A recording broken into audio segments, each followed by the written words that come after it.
हाय दोस्तों, कैसे हैं आप लोग। आज हम लोग 5.2 का 2 नंबर का क्वेश्चन करने जा रहे हैं, जो कि ऑब्जेक्टिव क्वेश्चन है और बहुत ही इम्पोर्टेंट है, जो पूछता है, बार बार पूछता है। देखिए क्या कहता है, एपी 10, 7, 4 का 30वां पद ज्ञात करें। कोई भी एपी का कोई भी पद निकालना हो तो सबसे पहले उसका हम लोगों को ए और डी का मान निकालना होगा। ए और डी का मान निकल जाए तो उस एपी का कोई भी टर्म हम लोग निकाल सकते हैं। तो सबसे पहले ए का मान तो यहाँ दिया हुआ है, ए का मान दिया हुआ है, ए का मान दिया हुआ है 10 और डी का जो मान निकालना है हम लोगों को, तो वो a2 माइनस a1 कर देंगे। a2 माइनस a1 यानी कि इसको हम लोग निकाल लेंगे तो a2 कितना आ जाएगा 7 माइनस 10, तो कितना आ जाएगा -3।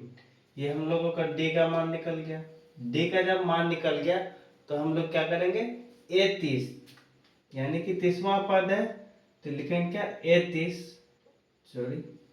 a30 लिखेंगे। तो a30 का फॉर्मूला क्या होता है, a प्लस 29d,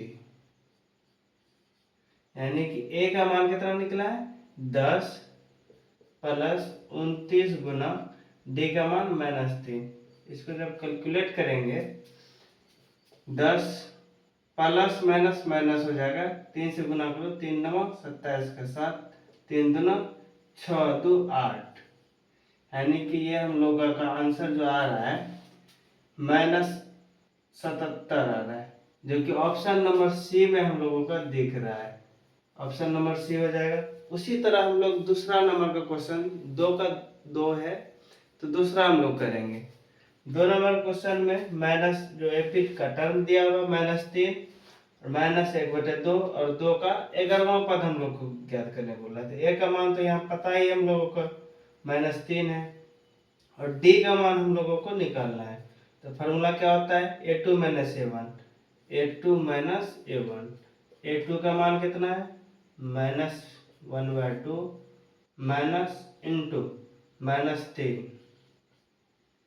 इसको जब करेंगे तो -1/2 माइनस माइनस प्लस 3 हो जाएगा और ये घट के जो भिन्न का घटा जब करेंगे जोड़ घटाओ तो इसमें आ जाएगा 2, 2 से भाग देंगे, 2 एकम 2 -1 प्लस 3 दूनी 6, यानी कि ये आ गया हम लोगों को 5/2।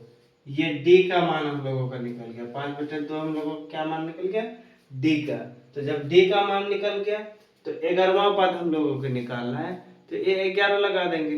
a11 का फॉर्मूला लगाएंगे, चूंकि a11 बराबर फॉर्मूला था a प्लस 10d। a का मान कितना है, a का मान -3 है प्लस 10 गुना d का मान कितना निकला 5/2। 2 से घटाएंगे 2 पंच 10, यानी कि -3 प्लस 5 गुना 5 कितना होता है 25 और 25 में 3 घट जाएगा, कितना बचेगा 22 हम लोगों का आंसर आ रहा है, जो कि ऑप्शन नंबर बी में दिख रहा है। इसी तरह हम लोग तीसरा नंबर का क्वेश्चन करेंगे अगले वीडियो में। थैंक यू दोस्तों।